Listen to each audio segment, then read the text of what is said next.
sometimes wonder why anybody talks about anything else, because this is the most interesting topic there is. Where did we come from? How did we get here? What brought us into existence?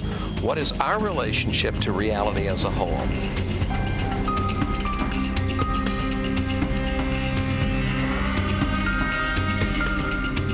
The argument for intelligent design is based on observation of the facts. Now, that's my definition of good science. It's observation of the facts. Now, when you observe the facts, what do you observe? You observe this incredible pattern of interrelated complexity. The Darwinian story says that ultimately all that's real is nature. Nature's all there is, and nature is composed of matter. And since that's all there is, it follows that matter must have done all the creating that had to be done. According to materialism, a mind can't exist until it evolves mindlessly from matter. And so it follows that we are the products of an unguided, purposeless material force, which specifically is called Darwinian evolution when you get to the history of life. And we get our information about it, and really information about everything, from science. The controversy is about whether a science teacher can actually give students evidence that's critical of Darwin's theory of evolution. We didn't want them to learn a religiously inspired critique of science based on faulty interpretations and non-existent facts. The icons of evolution, these are examples of textbook evidences that actually distort the scientific evidence. The controversy in modern times is not between science and religion, it's between two different interpretations of the same scientific evidence.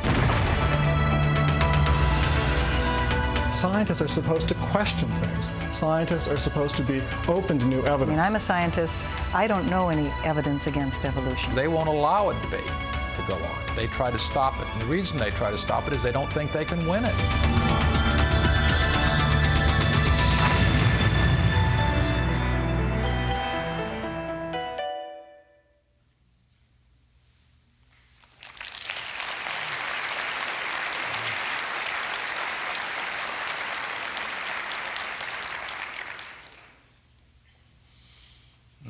Good evening, friends. I'll be speaking to you seated tonight because a few days ago I took a fall and sprained my left ankle. I have to keep my weight off of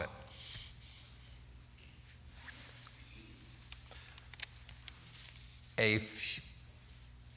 Within the next few weeks sometime, the Supreme Court of the United States will come down with a decision in the case that most of us call the Pledge of Allegiance case. This is a rather strange case. A medical doctor who also went to law school and is a fervent atheist decided that it was offensive to him that his daughter sat in a public school classroom where the Pledge of Allegiance was regularly recited with the obnoxious, to him, phrase, "under God," included in it. We pledge allegiance to one nation under God. This phrase was taken from Abraham Lincoln's Gettysburg Address and other historical documents, and was thought to be unobjectionable until quite recently. But this father did object. He's an absent father who never married the mother. The daughter, the schoolgirl herself, and her mother are Christians who have no objection to the phrase "under God" in the Pledge of Allegiance, but the United States Court of Appeals for the Ninth Circuit, which has jurisdiction over California and its public schools, ruled that the father could challenge the constitutionality of this practice, and that it is an unconstitutional establishment of religious belief to recite in a public school setting these horrible words, "under God." The Supreme Court of the United States agreed to review the case. The father argued his own case in a history-making moment, I suppose, and did very well at making his argument. When the Ninth Circuit decision came down, most people in the United States reacted by saying that it was outrageous, even insane. All 100 United States senators joined in a public statement saying that the decision was an outrage and denouncing it. So across the political spectrum, Republicans and Democrats, the people and their elected representatives strongly disapproved of this decision. On the other hand, the decision may well violate common sense, but it is, in fact, quite a logical development in a line of judicial decisions which began in 1962 when the Supreme Court first held that a general, non-sectarian, almost Unitarian invocation of God in a public school setting was unconstitutional. No prayers to God, no invoking God's blessing, that we must not do, said the Supreme Court. And in subsequent decisions, the Supreme Court has held that it is unconstitutional for a rabbi to deliver a generic prayer at a school graduation because somebody might object. So you can see that holding the Pledge of Allegiance unconstitutional for use in the public schools follows rather logically in that line of decisions. So on that basis, it's somewhat likely that the Supreme Court will affirm the Ninth Circuit decision. It is particularly likely that they may do so because the justice considered most likely to share the public's sense of outrage over the Ninth Circuit decision, Justice Scalia has disqualified himself from participating in the case. That was another clever move that the atheist father made. He got Justice Scalia to disqualify himself. That means that there are only 8 rather than 9 justices participating in the decision, which creates the likelihood that the court will split evenly, 4-4. When the Supreme Court is evenly divided in a decision, then the lower court decision is affirmed by an evenly divided court without opinion. So that's what is the most likely thing to happen. There is another possibility. The justices are well aware that the public considers the Ninth Circuit decision foolish and are not eager to show the public that they are foolish also. So they may search for a rationale which will permit them to reverse the decision and reinstate the pledge with the words "under God." They could do this by accepting the argument which is being made by the Bush administration's Department of Justice in the case, which is that the pledge is a patriotic rather than a religious exercise, and the words "under God" in it are ceremonial, or perhaps a recognition of the country's religious tradition at the beginning of years ago. In other words, it's that we used to be under God, but aren't necessarily any longer. So the court might hold that the pledge is constitutional because the words "under God" are ceremonial and hence meaningless. We can say that provided we don't really mean it.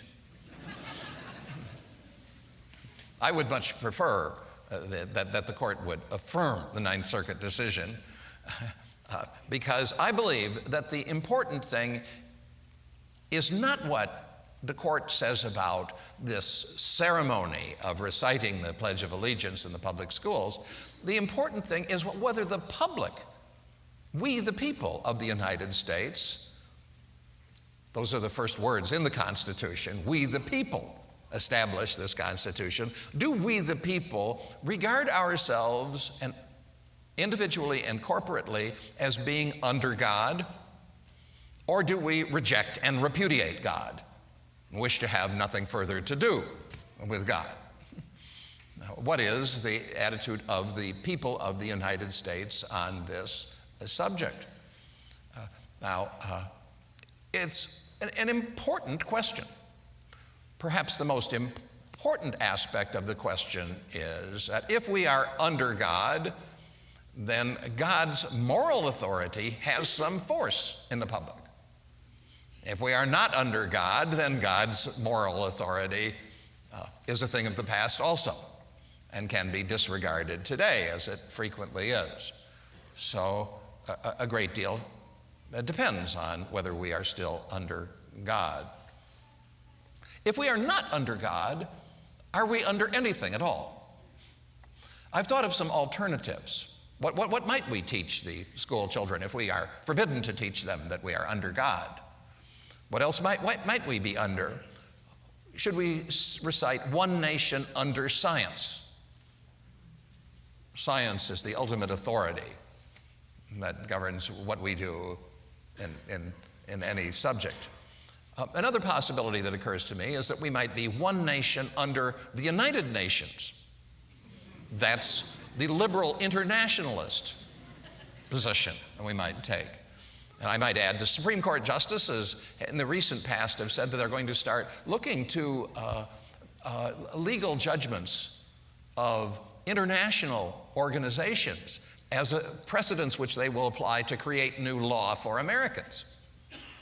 So you see, they're already thinking about us as one nation under international bodies like the United Nations, whatever the people think of that. Well, that's another possibility. I thought that perhaps particularly appropriate for the current times would be to say we are one nation under whatever. That's the postmodernist position on the matter, whatever you like, which is about the same as under nothing at all. So, what do the American people think on this subject? What is it appropriate for us to think of ourselves as being under? Now, whether we are under God or not depends, in the last analysis, on whether God is real or imaginary. The argument that self-styled civil liberties organizations make, that any favorable mention of God in the public sphere is unconstitutional, is that such mentions reflect merely a private religious belief, a subjective belief. So that is all that God is, a being who exists only in the sphere of private subjective belief, not real. In other words, if God is not real, then we can't be under the authority of an unreal entity. And so, whether it's unconstitutional or not, it's unreasonable to say we are under God's authority if God is unreal. If I believe in the tooth fairy, that's my right, but it would be unreasonable for me to expect the rest of you to acknowledge the authority of the tooth fairy and to expect $1 under your pillow for it. But is God real or imaginary is the basic question that needs to be addressed.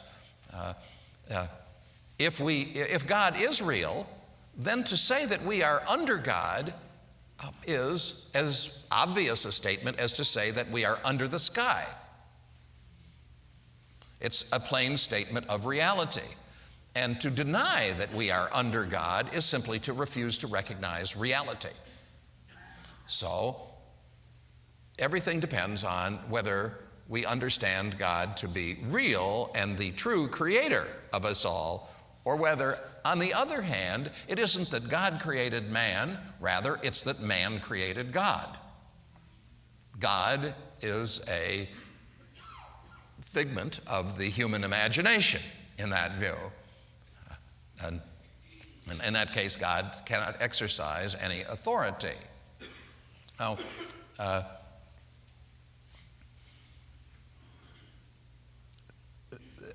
it is likely that the Supreme Court decision, whatever it is going to spark a considerable public debate. We have certain things going on in our culture just right at the moment that indicate how divided the American public is about the question of God's reality.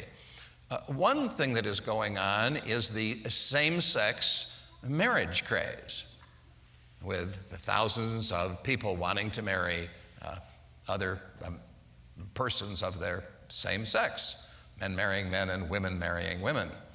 Moreover, those of us who follow these trends know that this practice isn't going to stop with same-sex marriage.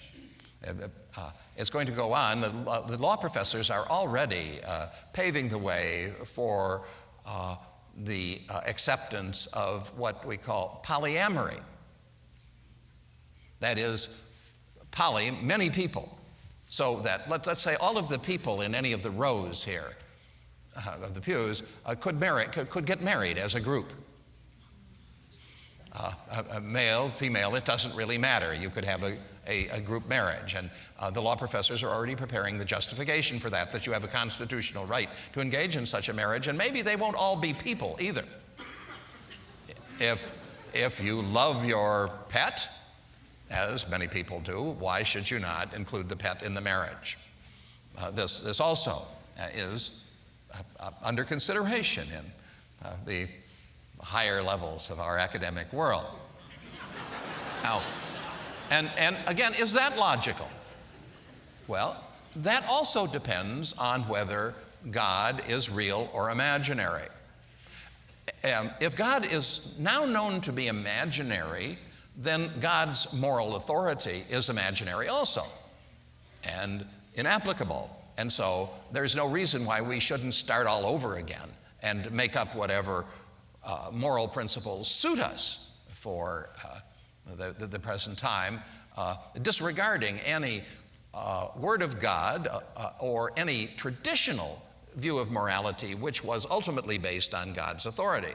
So we see that this is exactly what is happening. It isn't that the Constitution has been amended to say that God is now to be considered unreal or God's moral authority has no more effect. It is rather that the courts have adopted a new view of what is real and what is imaginary. So when Abraham Lincoln in the Gettysburg Address said that we are one nation under God, he was assuming that God is real. And now the intellectual leaders of our society say that they have discovered that God is not real and hence should be disregarded. Now, so the same-sex marriage craze is one of the things that is going on and is a very powerful movement at the present time, and it's going to go farther. On the other hand, at exactly the same cultural moment, we see that a movie, Mel Gibson's A Passion of Christ, has had a simply astonishing, record-breaking success, and that it isn't simply an act of amusement or recreation for people to go to this movie and to remain prayerfully at the end of the movie. They are making a statement by their attendance there, just as the movie itself is making a statement that this man who suffered and died, as shown in the movie, was the Son of God who, and remains the Son of God, who suffered and died for our sins and was resurrected. So we see this powerful expression of the public outlook. So the way is prepared for a very important public debate on this question of whether God is real or imaginary. And much turns upon how that debate comes out. It may become an active issue in the presidential election. The president's religion is very much a public issue nowadays. And so that may surface in the in the public debate over the presidential election. But even if it does not come up that soon, we will see down the road that these issues are not going to go away, and we will be having this public debate. In late February, I gave a lecture at the National Capitol building. The purpose of my lecture was to explain to persons holding public office, and especially candidates for public office, how they might approach this great public debate. I believe that the debate that is coming about the reality of God or unreality is the most important public debate to have occurred in this nation since the debates in the 1850s about slavery. This is the most important issue before the public, and so public officials have to know how to approach it intelligently. I spoke at the Capitol at the invitation of the majority leader of the House of Representatives, and it was the Republican members of Congress who attended my lecture. This was not by my choice. I would have been very glad to have spoken to the Democrats as well, but they didn't invite me. I'm glad to speak to any group or party on this subject. I think they all need to understand it. Now, what I explained to the members of the Congress who will be running for election in this situation was that everyone who appears before the public has to be able to take a stand on this question of the reality of God, a stand which is both prudent and principled. They say that it has to be a principled stand. They can't dodge the issue. They say they'd rather not express an opinion or waffle on it, as candidates do sometimes. On the one hand this, and on the other hand that, and that's, some of my friends think this and some of my friends think that, and I agree with my friends. So no, they need to take a principled issue, but they need also to take a prudent position that it doesn't subject them unnecessarily to a risk of embarrassment or loss of public support. What can they do? Well, this debate over the reality of God necessarily takes place in the context of the scientific question of whether science, which is another candidate for the ultimate authority, say one nation under science, perhaps science has shown us that God is not really our creator. That brings us to the Darwinian theory of evolution. This theory says that in fact nature is our creator. According to the Darwinian theory and the philosophy which gives rise to it, nature is a closed system of material causes and effects which cannot be affected by anything outside of nature. Sometimes this principle is stated simply as a methodological principle. That is, that it isn't necessarily that we're saying this is absolutely true, that nature is all there is. But if we want to find out anything further that is true, we have to start with the assumption that nature is all there is, and that nature had to do its creating. So if we want to know anything about our creation, we have to make that assumption. I call that assumption epistemic naturalism. In order to learn anything, we have to assume that only natural forces have ever had any operation in the world. Thus, for example, how did life begin in the first place? How did the first living organism emerge? Was a supernatural creator, God, involved in that? Well, if we follow the principle of epistemic naturalism, then we would say, no, God is outside of scientific investigation. We can't find out the truth of anything by putting God into the picture. That leads only to confusion and error.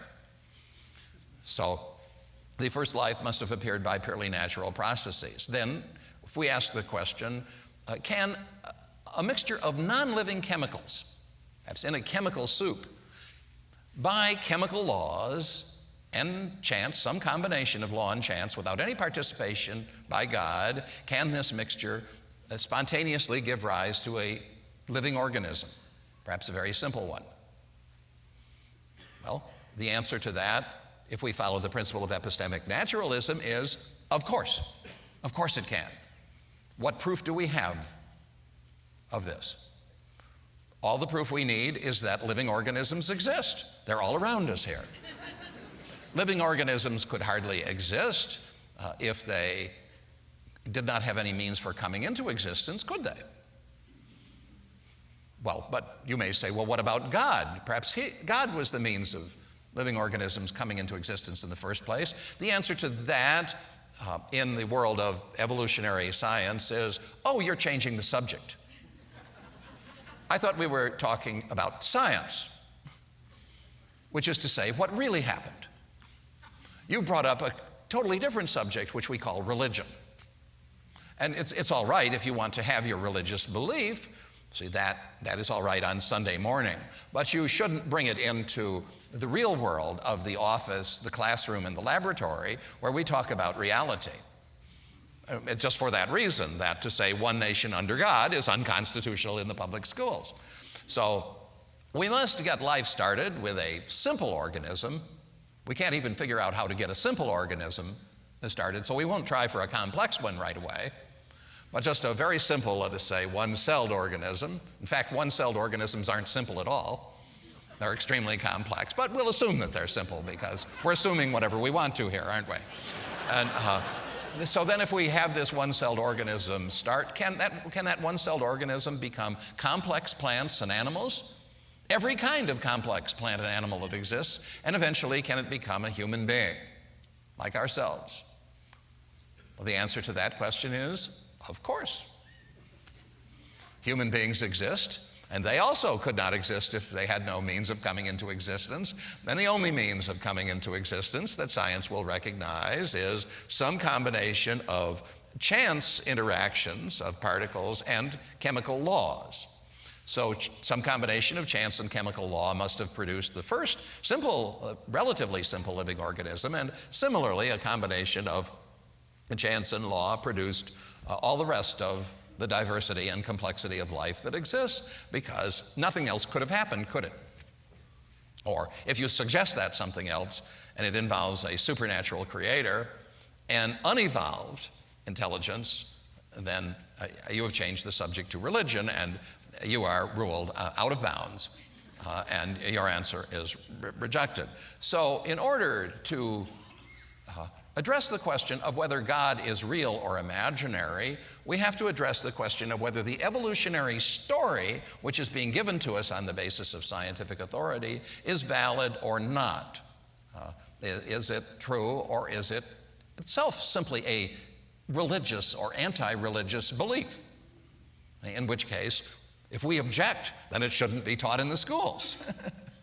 Well, that's the same principle. Is it merely a religious or anti-religious belief, a belief in the area of subjective opinion, or is it unchallengeable fact, as many of our teachers tell us it is? So now, how are public officials to address this question? How are they to challenge what comes to us as scientific authority, that nature and not God is our creator? As Carl Sagan, the famous voice of science, put it in a 1980 television program seen by many millions and endorsed by the scientific authority of our country, the cosmos, that is, nature, is all there is, ever was, or ever shall be. God is permanently out of the picture. Is that scientific fact or subjective opinion? How are public officials to address this sort of question without making fools of themselves or getting above their depth? Now, I was able to tell the members of Congress that fortunately a solution to this problem exists, and it's right there for them to pick up. In the summer of 2001, I gave some lectures in Washington, and I urged that the appropriate thing for our educational authorities to do in view of the public controversy over whether the theory of evolution is as unchallengeable as we've been claimed, when something like 90% of the public is skeptical to one degree or another of the theory, how should educational authorities address this controversial subject? And I said they should teach the controversy. Simple three-word soundbite to explain the principle. Teach the controversy. Teach what the official voices of science say. That's knowledge students should have, but they should also learn why many people believe that what they are being told is philosophy rather than fact, that it makes claims which have not actually been established by the scientific method of careful observation and especially experimentation, repeatable experiments that one scientist does and another can repeat. That this method of scientific evaluation is not what is behind the Darwinian theory of evolution, rather it is a philosophical claim. Well, I said that students should be taught the controversy. They should know why it's controversial. So Senator Rick Santorum sent a message to me after this and said that as the president's Leave No Child Behind Education Act was up before the Senate at that time, he wanted to introduce a Teach the Controversy resolution as an amendment to the bill. And I wasn't at all sure that the senator would get more than a handful of votes for this.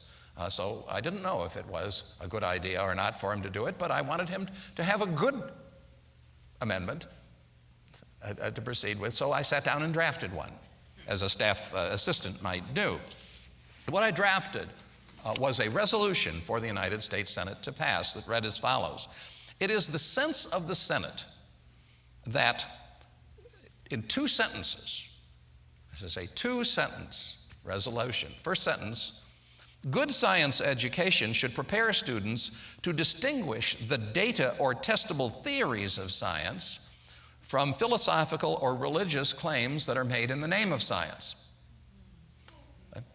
Now, that seems to me to be hard to dispute.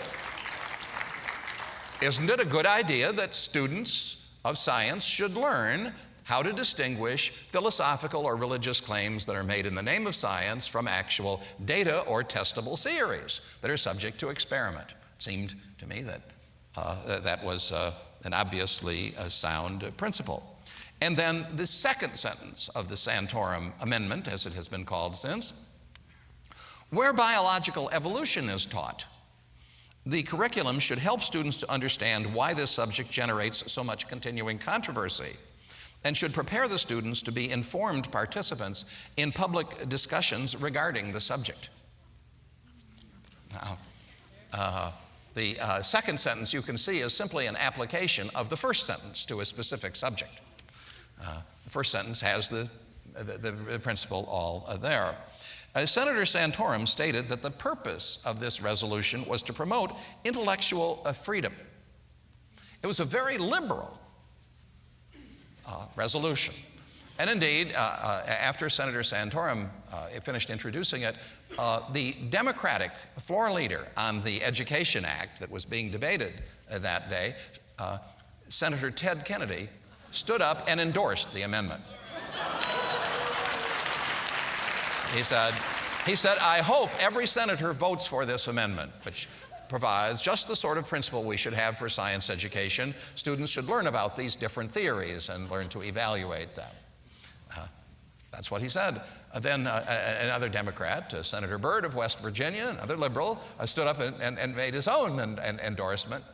A couple of other senators spoke, and the amendment was, the resolution was passed by the Senate by a vote of 91-8. Almost unanimous. All 8 negative votes were Republicans. They were, I think, trying to avoid the issue. Or perhaps they regarded it as a subject for states' rights or something. But they didn't want to be recorded as voting for it. But the resolution passed overwhelmingly. Now, afterwards, I thought that would be the end of it. It's a resolution. It was not an effective provision of the bill, just a sense of the Senate resolution, unenforceable. However, Then the House of Representatives passed the same Education Act without a comparable sense of the House resolution. And Senator Santorum and some of our other friends in the House and the Senate moved the same amendment in the Conference Committee, which had to decide on the final form of the bill. You see, whenever the House and the Senate pass slightly different versions of the same bill, and there always are differences, then a conference committee has to be appointed of senior members of both houses to bring a consensus bill to be passed. The conference committee did not put the Santorum Amendment into the language of the bill itself. It didn't make it an enforceable provision of the act itself. But what they did do is include it in the report of the conference committee, which accompanied the legislation. The report of the conference committee is voted on by both houses of Congress and approved, and sent with the bill when it goes to the president for signature. Is exactly what happened. What legal experts understand is that a conference committee report is the primary source which any court or administrative official will look to determine the meaning of the language that is in the bill proper. You see, words such as science and education, for example, which are throughout the bill, have to be interpreted, and the courts would look to the conference committee report as the prime source of authority on how those words are to be interpreted. So the conference committee report has the effect of law in that sense, and therefore the Santorum Amendment is part of the federal law governing education in science. And this is not just my opinion. The Department of Education has officially taken the position, responding to inquiries from local school districts about the legal situation regarding the teaching of evolution, that the Santorum Amendment is their guiding authority in this matter. So, let's say. Now, moreover, I don't like to rest the case for the Santorum Amendment simply on the ground that it is legally enforceable, although I think that it is. Enforceable or not, it states what I believe to be the only defensible principle for teaching a highly controversial subject as important as biological evolution, with its implications for the reality of God, in a nation which is a constitutional democracy, in which the citizens have freedom of thought and freedom of speech, at least for the present. Now, this is a country, when you think of the young people growing up in a country like this and being educated, they're being educated for citizenship in a democracy, which means that they are all public officials of a sort. See, any of us may be called to jury duty. And as jurors, we have to determine whether scientific experts who give expert testimony are to be believed or to be dismissed as bluffers who are perhaps putting across their philosophical viewpoint and claiming scientific support for it. Jurors have to decide that. Any citizen might be appointed or elected to be a judge and then have the responsibility to decide whether that scientific testimony should even be admitted. So when we approach our responsibilities as citizens, we have to have the ability to understand what science is and what the difference is between testable scientific theories and data on the one hand and religious or philosophical claims made in the name of science on the other hand. So whether or not the amendment is enforceable in the courts, it is a principle which every responsible educational authority ought to adopt for the teaching of controversial subjects such as biological evolution. Now, so far, it may seem that I have been talking only about curricula and educational practices in the public schools, but that isn't the case. Now, of course, the Education Act deals with public education and the way it's to be financed, what kinds of practices can be supported with federal money and what kind cannot. So it's directly applicable to the public schools. But the issue is much broader than that. If the public schools are supposed to teach that there's a difference between religious claims made in the name of science and testable theories, then the universities have to take up that subject as well, and the scientific organizations have to face that subject. It is a matter of legitimate public debate, which must be considered at all levels of the society and by the scientific organs. Now, this will explain why the reaction of the scientific hierarchy, the people I call the mandarins of science, who decide what gets funded in science and what the public gets told about what's going on in science, these mandarins of science were utterly horrified by the Santorum Amendment and by the fact that the Senate passed it. Overnight, they went into panic reaction and said, this must be stopped. They went to the Democratic senators and said, what could you have been thinking? The teachers' unions, the education lobby, that kind of group said, don't you realize that we are in big trouble if this amendment becomes law? Now, you see, why are they in big trouble if this amendment becomes law? That is the most important point to consider. It's important to realize that although I drafted the words for the Senate, the amendment does not say that this teaching about science and what it is and what it isn't should be done by Phillip Johnson and his friends.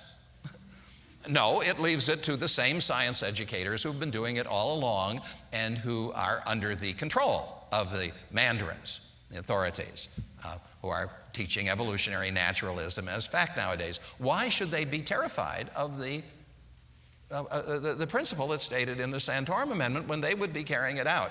Well, I think I can see that some of you have caught on right away, that they realize that although their first reaction will probably be to say, don't worry about this. Darwinian evolution is a fact. God is out of the picture. Just believe as you're told. That they're going to get backtalk. A teacher, how do we know? Is that a testable theory or is that a philosophical claim? Parents will get into the act. Lawyers will get into the act. And eventually, the science educators are going to have to face this subject honestly. They will have to deal with the objections rather than just sweeping them aside. It legitimates a whole field of debate for the public understanding. Now, when they do face this honestly, will the educators be able to say, well, we can prove that natural selection, Darwin's mechanism, has the power to do, and actually did do, all the creating that has occurred in the history of life. That natural selection has the power to make the complex organs like wings and eyes, blood circulatory systems, immune systems, photosynthesis mechanisms in plants, all those things. We can show you how natural selection does these things. Well, that's the problem. They can't show you that. The evidence doesn't show that natural selection has any significant creative power whatsoever. At most, it shows that the natural evolutionary processes have produced minor shifts, relatively trivial shifts, in fundamentally stable populations. It is true, for example, that if you douse a mosquito population repeatedly with DDT or some insecticide, the mosquitoes that survive this treatment are the ones that are most resistant, and so after a time you get a resistant population, and you have to use another insecticide. Same thing with bacteria and penicillin, or a drug. So you get this kind of change, but this does not mean that the bacteria are in the process of changing into something else. No, nor are the mosquitoes in the process of becoming birds or anything like that. These processes are temporary shifts, which are then reversed when the insecticide or the penicillin is removed, and the population goes back to normal, because the fittest, the most resistant specimens are more fit to survive than the others, only in this toxin-filled environment. So once the distinction between philosophy and data or testable theories is on the table, then it will become clear to the public that the basic principle of epistemic naturalism is what generates the entire structure of Darwinian belief. It is that if nature had to do its own creating, then something roughly like Darwinian evolution has to be true as a matter of logic, regardless of the evidence. Because nobody can come up with a more likely way in which nature could have achieved these miracles of creation. So we're stuck with the only theory on the table, however inadequate it may be, if it's the only naturalistic theory that has any plausibility, whatever. So the public will then be able to understand that the principle of epistemic naturalism that generates this belief system is a philosophical or religious claim and not itself a testable theory. And the whole structure will collapse, in my view, that it is an utterly fatal blow. Now, whether I'm right about that or not could only be seen when the debate occurs. So it may happen the way I predict, or it may not. But I believe that the mandarins of science, the official scientific authorities, agree with me that they will be in an impossible position once the debate is joined on the principles of the Santorum Amendment. And I know this because they are absolutely desperate to prevent that from happening. And to assure the public, that this theory doesn't mean anything legally, we can ignore it, and we should ignore it, we are going to ignore it, and just don't think about it at all, because we can't proceed on that basis. So they are desperate to avoid this obvious, commonsensical way of dealing with a controversial subject, because they know that they cannot survive, their theory cannot survive an examination under these principles. So that is the public debate, basically, that I think has to happen. And a public official can take a position that is prudent and principled. It's taking a stand on principle, the principle of intellectual freedom, as Senator Santorum described it, and it's prudent. It won't get them in a lot of trouble. Because let us suppose that a candidate for public office, the President of the United States, for example, just to pick up one example, were to take this position and were to be denounced in the newspapers for having joined the creationists or something outrageous like that, he would be able to say that this precise language of the Santorum Amendment had the votes of 91 U.S. senators, including his opponent. And his opponent's supporters, major supporters. So it is prudent in that sense. It's language from the Congress of the United States by its legislative procedures, and it is enormously bipartisan.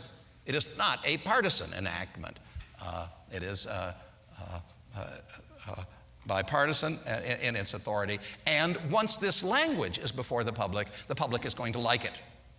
That's why the public isn't getting this language, in the newspapers, because the editors who support a naturalistic position don't want the public to know precisely what is under discussion here.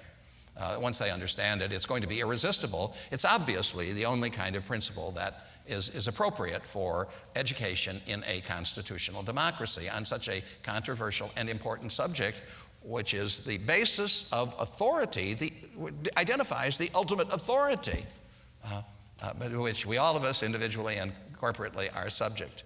Is God real and really our creator or not? The editor of the liberal magazine New Republic, no friend of creation, summed it all up and said, either there is a God and then we are under God, or there isn't and we aren't. It's as simple as that. It's all whether God is real or imaginary. And these are the terms on which that issue can be successfully and rationally debated in public in an election season or at any other time. There is that prudent and principled stand that any public figure can take. Well, there we are, and at this point I'd like to invite questions. There are microphones that you can come to. I'm glad to get questions, whether supportive or challenging. I always appreciate the question period. The only restriction, of course, we want to have as many people have an opportunity to ask as possible, so ask questions succinctly, and if you want to make a speech, you can arrange to rent the auditorium on another occasion. So. Why is Justice Scalia We don't know. He would not have been, he could have refused to disqualify himself. I wonder, I speculate, without having heard anything from the justice, of course, that he may be thinking the way I'm thinking. And that I am glad that he recused himself, is the word lawyers use, because I think the best outcome of the case would be a 4-4 split. That sets up the public debate that I would like to have. It's the weakest kind of affirmance of a decision that outrages common sense and that the public thinks to be ridiculous. See, that's a great start for the public debate. What I don't want is for the Supreme Court to muddy the waters by saying, well, it's constitutional because it doesn't really mean anything. It's ceremonial. And so I'm pleased that happened. I don't know whether that's Justice Scalia's reason or not. Good evening. Could you speak to the fact that secular humanism and atheism are religions just like Christianity? Yes. I think it's the Supreme Court in 48 or 52 ruled. Yes, I'm glad to be asked that question. The Constitution, as interpreted by the Supreme Court since 1962, it holds that it is enormously important to differentiate religion from non-religion. You can teach non-religion in the schools, no matter who objects, for example, but you can't teach anything that falls under the class of religion. However, the court has also found that it's impossible to define what religion is, and have totally given up on any effort to define this thing, which is, the definition of which is so overwhelmingly important. For example, is environmentalism a religion? It's held certainly with religious intensity by many people. Is feminism a religion? You mentioned humanism is a belief, though, you see, that humans are the ultimate authority for everything. What is a religion and what isn't? There's no definition. No one can say. And I would say it's not a religion if the court wants it to be taught in the schools. That seems to be the principle of law at stake here. Yes. Another question? Yeah. In response to the idea of irreducible complexity, such as the question, what good is half an eye in evolution? My biology teacher friend would argue that an eye does have reducible complexity, that half an eye, one that might only tell light from dark, could be of benefit to an animal that previously had no visual acuity. How should I respond to such a statement? Yes, I would be glad to tell anyone that the great book on irreducible complexity is by my colleague, Professor Michael Behe, the professor of biochemistry from Lehigh University in Pennsylvania. And he doesn't use simple slogans, like what use is half of an eye. He has a very completely developed scientific argument that biological entities, cells, for example, you have trillions of cells in your body, each working in marvelous harmony. Now, each cell is irreducibly complex in the sense that it contains a multitude of complicated parts, all of which have to be present for the cell to do its work. Just one of those parts alone doesn't do useful work. Now, this can be disputed. I mean, this is what he says, but some people will disagree. Well, then, that is a question, who can prove their case? Who can make the best arguments? Now, if you want to follow this up, I'd advise you to read Behe's great book, Darwin's Black Box, and on the web, you could Google Michael Behe's name or go to the discovery.org website, and you can see the papers that have attacked Behe and his response to it. This is one of the few places you'll be able to read his response to the attacks, because the scientific journals have taken the position, we will not publish any defense of Behe's irreducible complexity. We will publish all the attacks on it we can find, but we will not publish any defense because we don't like it, and we don't want people to hear any defense. So that's the way that this is done. It isn't, I think, my role tonight to iron out all of the scientific debates that might occur and to answer them. This is the kind of dispute that we will have. And then, of course, eventually, the public at large will decide whom to believe. Should they believe Michael Behe and his supporters, or the materialist Darwinists and their supporters who say, well, there must be some way you can get from here to there. And this is what the Darwinists don't want to happen. That is why why the Santorum Amendment horrified the scientific elite so much. They saw something like this coming down the road. Thank you very much for that question. That was one I wanted to address. Another, sort of go back and forth. She was up before I was. Okay. Oh, do you want to? You're nominated here. We haven't had a woman yet. Well, actually, I'm on the piggyback of his question. Since we can show the discrepancies in natural selection, how do we combat the scientists that say we cannot prove that God exists? Having heard Dr. Michael Behe speak, and taking, for instance, one of his examples in irreducible complexity, the 9 steps of the blood clotting mechanism, he can absolutely show that those are necessary, but how can we, as scientists in the creation community, show how that developed and prove that God is the intelligent designer of that? Yes. Do we have that? In my opinion, and Behe's, I think, science cannot prove the identity and nature of the intelligent designer. You see, when we look at the evidence of science impartially, without prejudice, what we see is things like irreducible complexity, complex specified information. You could translate that simply as software. Something that's as intricate as the software in your personal computer. That you need computer software engineers to get this software. So you see things like that, and they point to the need to credit some intelligence. Intelligent causes had to operate in the history of life, or we wouldn't have life, and certainly we wouldn't have this complex kinds of living entities that we do. But that's as far as the scientific evidence will take you. It doesn't tell you that this intelligence is the God of the Bible.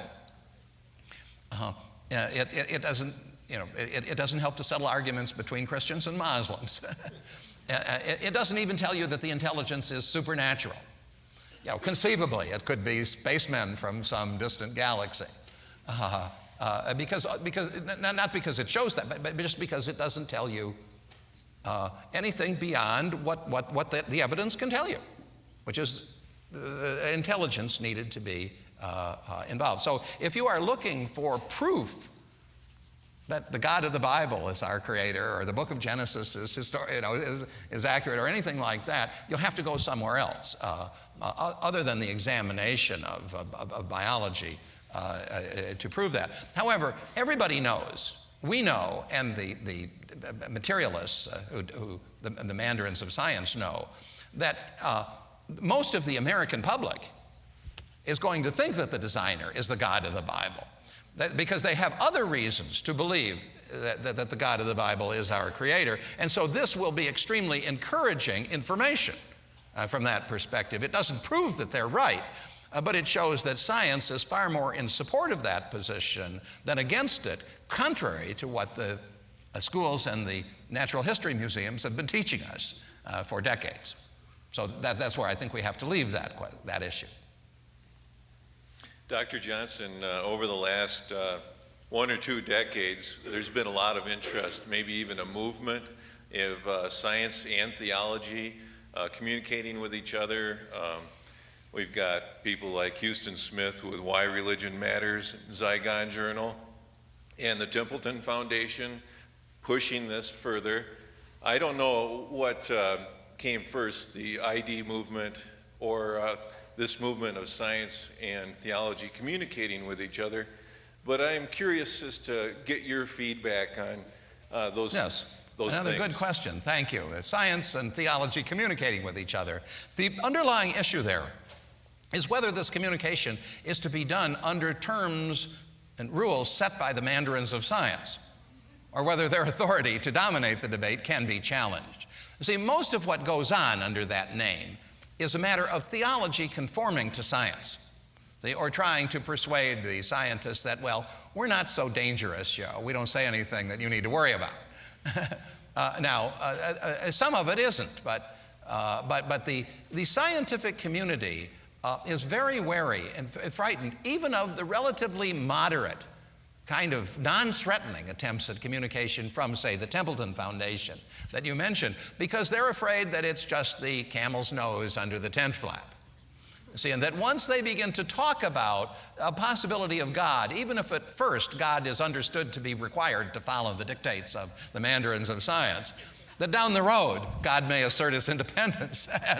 and so they tend to be very nervous about these dialogues. And for example, the American Association for the Advancement of Science that started out setting up a couple of these then retreated from it simply because the membership was so upset at the possible infection that would result. So now my own movement, the intelligent design movement, is a straight-out challenge to the authority of the mandarins to say that the debate must be conducted under the rules of epistemic naturalism.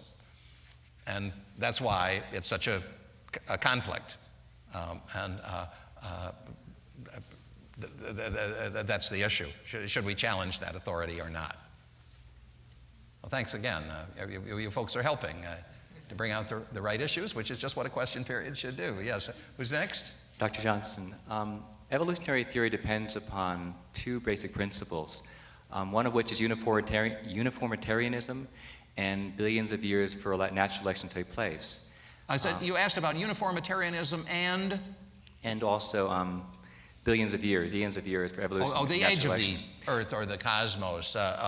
Yes. I courageously take no position on the age of the Earth or the cosmos, and I've explained that in my books very straightforwardly. In my opinion, the right issue for now, in our time, the right question is, can you get the creating done without a creator? Or is a creator necessary? I mean, that's the intelligent design position, that you need the intelligence, which is to say the creator. The creator is not just an option if you want to believe that sort of thing. The creator is necessary. And that is more important than the question of how long the creator might have taken. Is the creator involved at all? So I believe that we should all concentrate on that question for now. To raise the issue of the age of the Earth, the length of the days of creation in Genesis, is to start a very divisive issue. Say in the Christian community, you then divide the opponents of Darwinism into the old earthers and the young earthers, and the Darwinists, the materialists, say, let's you two fight, and we'll cheer you on. We hope you kill each other. And so it's not useful to have that battle going now. I have aimed, by stressing the intelligent design issue, to unite the divided people. That's the religious community, and to divide the united people. That's the materialists. So that's why I don't take a position on that. But that's not to say that I think it's an issue that can be forever left, unaddressed. It's just not today's issue. Dr. Johnson, I want to thank you for having the intestinal fortitude to bring forward such a position and to bring it forward in our time. And my question is that how should we as Christians try to influence educators, school boards, etc., as you said, bringing the question to the front perhaps in political debates, to adopt intelligent design curriculum? How should we influence the public educators? That is a subject that we spend some time on in the intelligent design community, and we've had a little bit of success, which is remarkable. Even a little bit of success is something, considering the power of the Darwinian steamroller that's been operating for the past century. The state of Ohio has taken a teach the controversy position, the State Board of Education. And I would say that the way to influence public authorities is to present a proposal for a new standard or rule in the precise language of the Santorum Amendment. Don't vary it. Ask them simply to endorse that principle. Now, the reason for that is that this is language that was endorsed by the Congress of the United States by a vote of the Senate, 91-8. See, so that is much more powerful than any language that a local citizen might dream up. They're a really bad idea for local people to get the idea, oh, we can do it better, we'll make something up. And that's when they come up with something that the newspapers can ridicule, and that even if it's well drafted, it looks like something that people of no authority have imagined. Why not use instead the language that the United States Senate has endorsed by a vote of 91-8.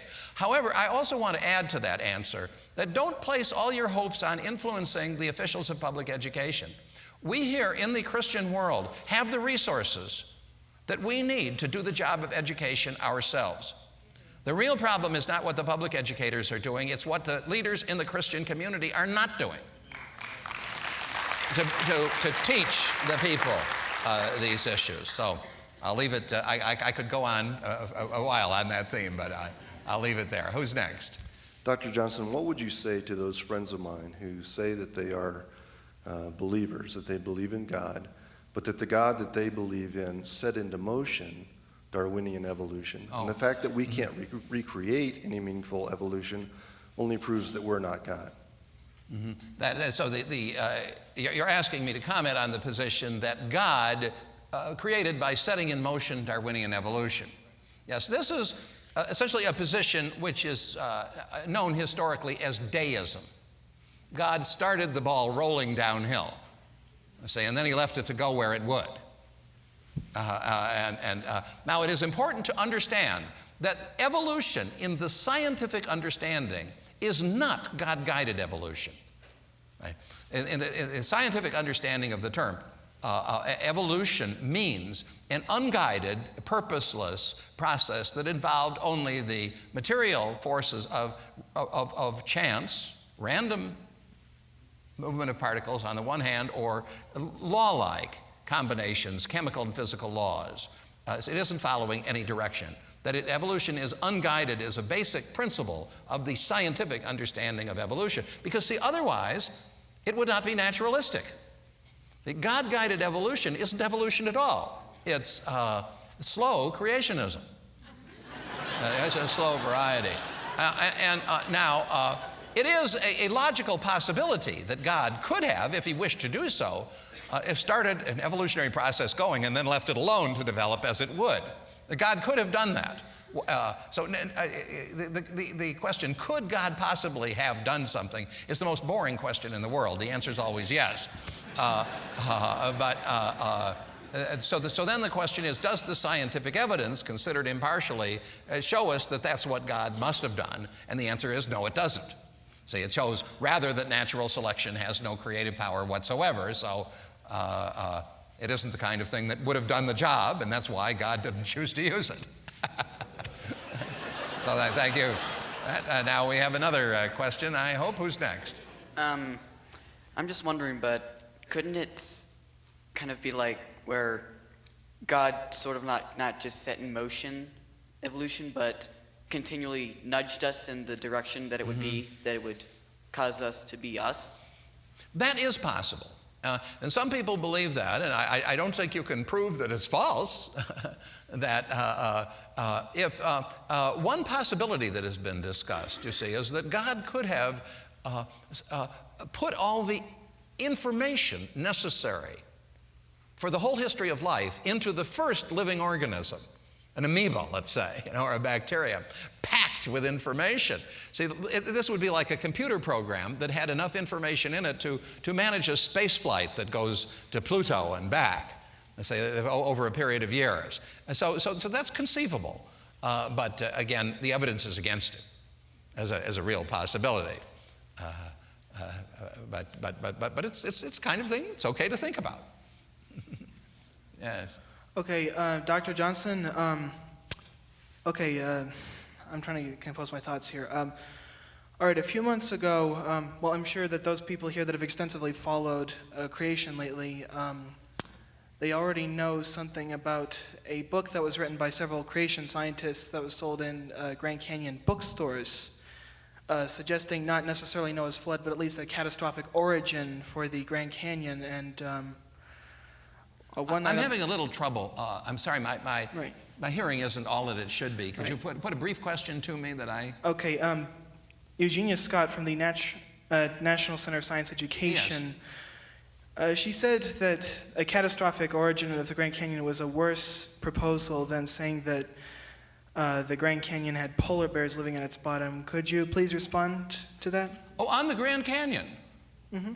And what did Eugenia Scott say, that it could have had a catastrophic origin? She said that that polar bears living in the Grand Canyon was a better proposal, actually. Oh, I'm sorry. If I remember correctly. Okay, I'm not sure. I don't know what it is that you're referring to. But I will say that I write regularly for a magazine called Touchstone, which might be in a church library here. A Touchstone magazine. You can look at it up on the web if you want to. And my next column in the May issue of Touchstone, out just now, is on the controversy over whether the Grand Canyon had a catastrophic origin of a great flood, or one or more great floods on the one hand, or whether it's just the river slowly carving its way through the rock. So if you want to get Touchstone magazine, that's easy to do, and you can read my views of that issue there. Good evening, Dr. Johnson. Today in my Bible study class, I was introduced to a new scientific topic for me, which was called baraminology. Are you familiar with that? Baraminology, yes. Yes, can you tell us yes, I can. Baraminology and who's doing it? This is a term, yes, a baraman, that would be, of course, baraminology would be knowledge of baramans, and baraman is a term from the Hebrew, which is used by creationists who believe in Genesis, literal Genesis, where it says that God created every kind of creature, and then everything reproduced according to its kind.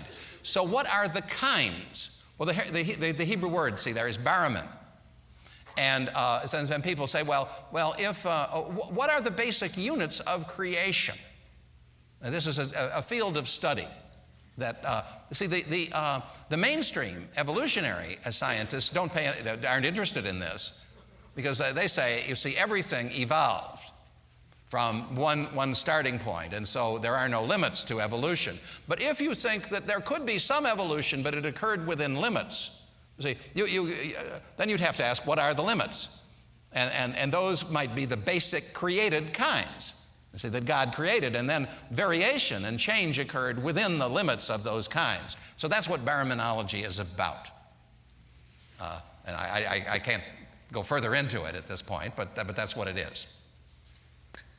I wondered what the potential constitutional challenges could be to the Santorum Amendment.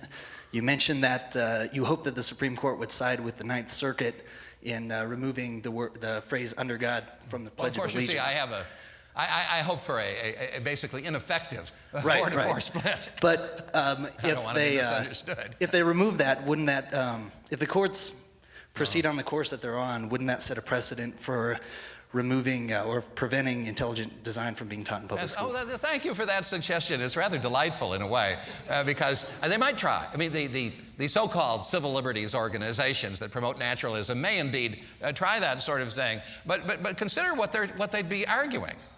That intellectual freedom is unconstitutional. that teaching students to tell the difference between, philosophical claims and testable theories of science is unconstitutional. We would have to have a Supreme Court that's a lot crazier than the one we've got before I'd worry too much about that. But there are lawyers who will argue that sort of thing. Another? Okay, well, tomorrow morning I've got to be Charles Darwin and make a speech for my 7th graders. And I don't really know how to make it convincing because I don't really believe in a lot of the stuff he says. So do you have any tips for me?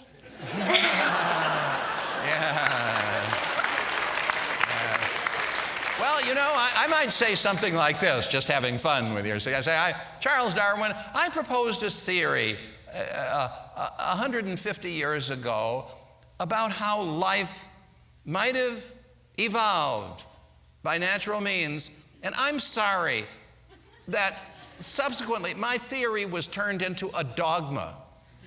I think it ought to have been tested and debated as a scientific theory, and I'm sorry that it's become a sort of religious dogma.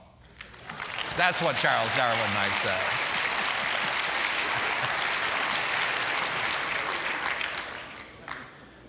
Okay, I'm wondering if these officials decided that perhaps God was imaginary, wouldn't they have to face the idea that human autonomy is then the basis for decisions in future courts? Human autonomy. Oh, yes. Well, let me take that and run with it just a little bit. That, you see, a lot of things follow. Once you decide that God is imaginary, that man created God out of the human imagination rather than God created man, then one thing that follows is that humans are not created specially in the image of God. And that we are, you see, we're just another animal species, not different from any others. And this is one of the reasons why you'll get terrorist groups attacking biologists who are experimenting on animals in their laboratories. See, that's just like experimenting on babies, isn't it?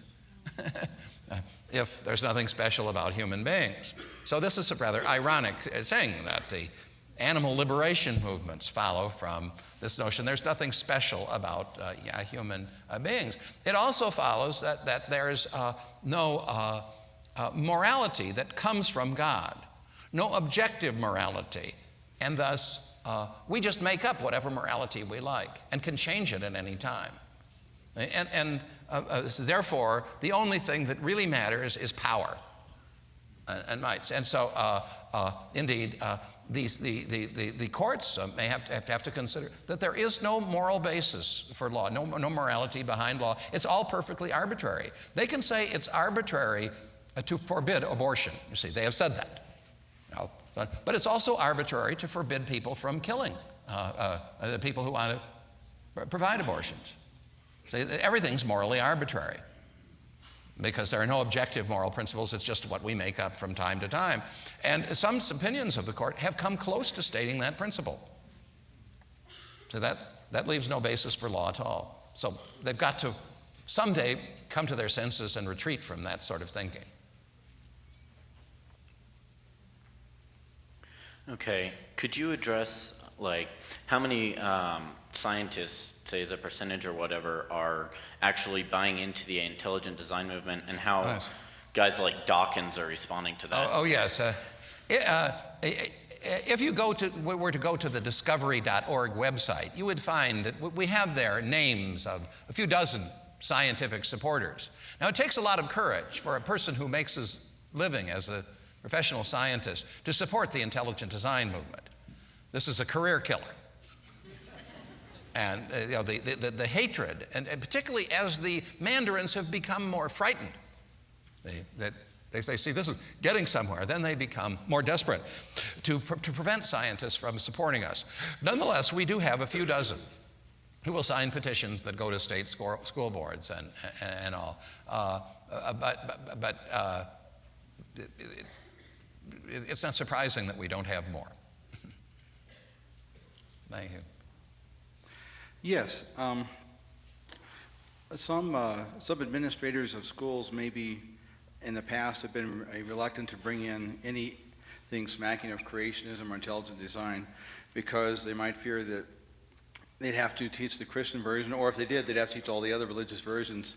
Mm-hmm. And do you think it would be a good idea for starters, to teach students there are limits to science as far as what it can answer, whether or not the universe has any purpose or meaning or destiny, and sort of not be overreaching all the time like Carl Sagan was with statements of ultimate purpose? Well, what you are stating, it seems to me, is basically what is enacted in the Santorum Amendment. This is what you want. And I often point out that there isn't really any need to talk about teaching creationism or teaching intelligent design in the public schools. That all we have to do is teach evolution honestly for a change. See, that is teach the controversy, teach the reason why it's so controversial, and that people suspect that a philosophy is being put over as if it were a testable theory, that in short it's not honest. And you don't have to get into any questions beyond that. Just teach evolution honestly instead of the way it's been taught for the past century. That's enough. Dr. Johnson, there's a statement attributed to you in the book entitled By Design by Larry Whittam. And the statement is made by Frederick Cruz. I would like to read it to you. It's very brief, and I'd like to have you comment on it.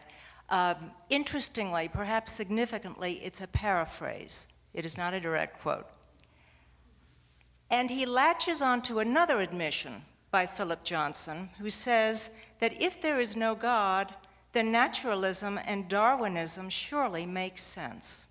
For Cruz, this is a surrender of the first order. Quote, yes.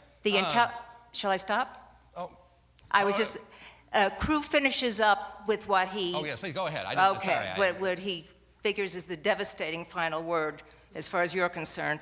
The intelligent design team has handed argumentative victory to its opponents before the debate has even begun. Thank you for bringing that up, because it makes a point I want people to hear. See, what I've said, what I would say at any time, is that if there is no God, God does not take part in the world at all, then something roughly like Darwinism must be true. It's the only alternative. It's the only way the creating could get done. So it'd have to be something, at least in a general way, like Darwinism. And so Fred Cruz, who's a professor of English literature at Berkeley, by the way, I know him well, says, well, now you've surrendered because, of course, everybody knows there is no God. So this shows the starting point. The starting point is in atheism or naturalism, materialism. All there is matter. And there is no God, and that is the true basis of Darwinian belief. Cruz, he's been miseducated at the great universities of our country, so that he thinks that everybody with any intelligence at all knows that there's no God. And that's the miseducation we have to correct. Thank you. Dr. Johnson, as an engineer, I hit this in the front row all the time. What kind of pointers could you give me to spread the gospel to people who use this as their only stumbling block or the main stumbling block to Christianity? Evolution. Well, I recommend starting small. Starting with a narrow point, rather than trying, to argue too much all at once, because you'll get into complications, and you ask people to change their view more than they're psychologically able to do in one sitting. So ask a question like, well, what is the best evidence you know that natural selection really has great creative power? Well, what has natural selection actually been shown to do? Can you tell me? And then they'll probably say something like, oh, mosquitoes become resistant to DDT. I've covered that in the lecture. Something of that order. And you'll say, well, is there any evidence that natural selection has ever brought something completely new into existence? They may also cite something like dog breeding. Well, dog breeding is intelligent design. You need a purposeful, intelligent breeder, and it's not easy to do. So those are the kind of points that I would make. But if you can get the person to move just a little and admit a little bit of uncertainty, then you've done enough for one day, for one conversation. Give them a break and let them move at their own pace. Yes. The next question?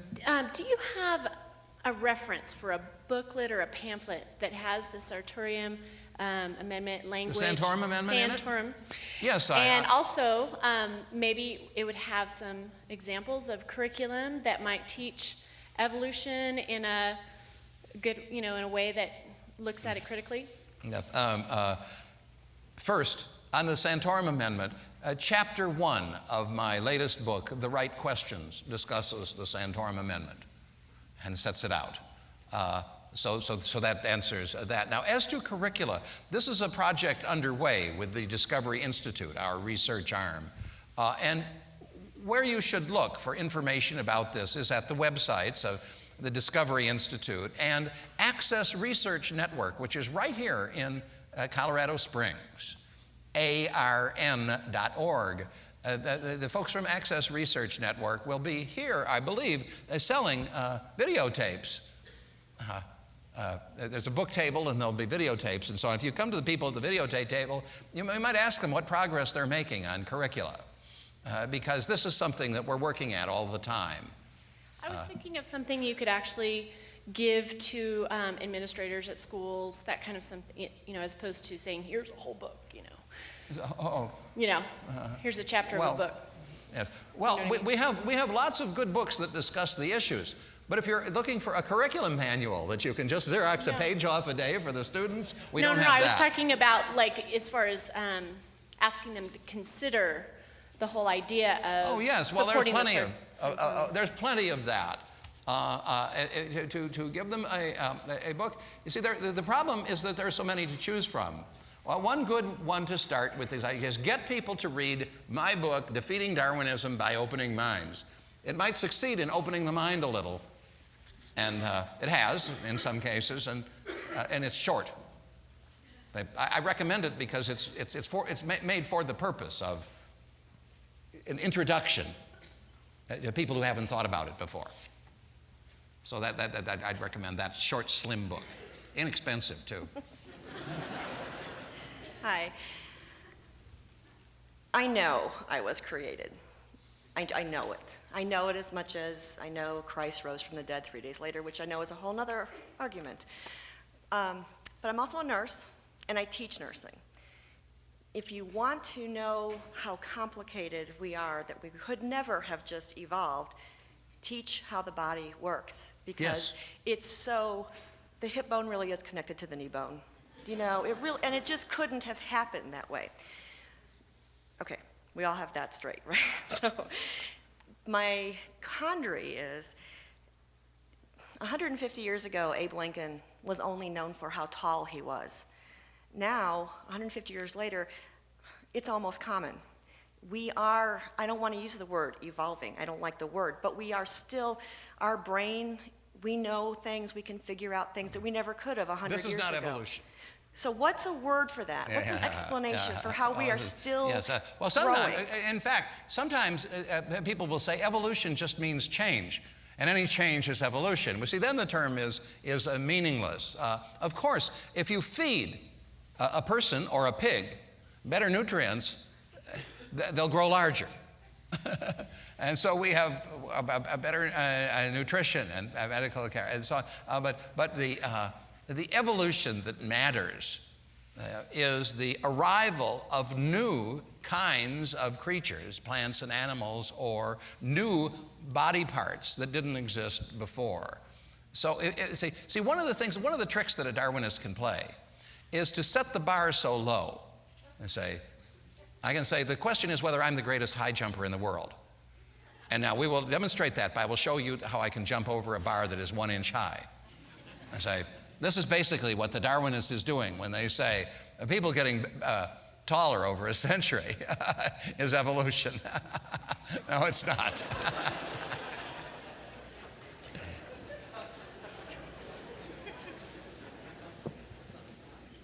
Hey, which is more important, that we have under God in the pledge, or the reason we have it there? What's more important? That we have under God in the pledge, or that? Or what is the reason that we have it there? Oh, well, the under God was added to the pledge in 1954 to make the point that it was during the Cold War era, and it was important to make the point that we are different in our outlook towards government from the way the communists over in the Soviet Union think about it, where the state is absolutely the highest thing and there's nothing above this. The state is all powerful. We regard our public officials in our state as responsible to the Creator. So that was the point that was being made, and it seems to me it's quite a good point. On the other hand, I don't think it's overwhelmingly important whether those words are used in the Pledge of Allegiance, or even whether the Pledge of Allegiance is said every day in the schools. This is an issue about which I'm not particularly passionate.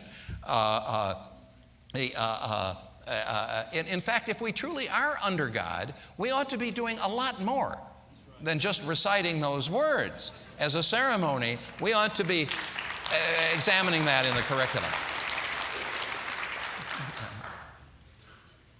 Academic retaliation. I'm thinking of Dembski over at Baylor. You're familiar with some other examples that you might want to share with us as far as the behavior of these academics? Certainly. It's all over the place. One example I can give, if you want to know a lot about retaliation, you could pick up the videotape here. Icons of Evolution. I'm sure the ARN, Access Research Network people, will be selling it tonight. And it tells the story of a high school teacher in the state of Washington who was trying to teach the controversy to his students and give them good education on the problems of Darwinian evolution as well as the official story. Well, this group that calls itself the American Civil Liberties Union, which should perhaps be called the American Society for the Enforcement of Naturalistic Belief, came in and objected, and a local Darwinist whipped up a kind of a lynch mob to run the teacher out of town. See, and to pressure the school board to do something. See, and when that happens, a school board and the school administrators, their reaction always is that we want to do anything to avoid being sued. So the ACLU, the People for the American Way, also so-called, can threaten lawsuits. And they will get the officials to fold because they don't want to have to defend the lawsuit, even if they know they're going to win. So that's just an example, as you can see, happened to Roger DeHart, this wonderful science teacher who was run out of town by these mobs, whipped up by these organizations. That's the kind of thing that happens, and of course people are intimidated. Yes, I think okay. Well, folks, we had said we were going to stop at 8:30. At the witching hour. That's right. So let's thank Dr. Johnson for coming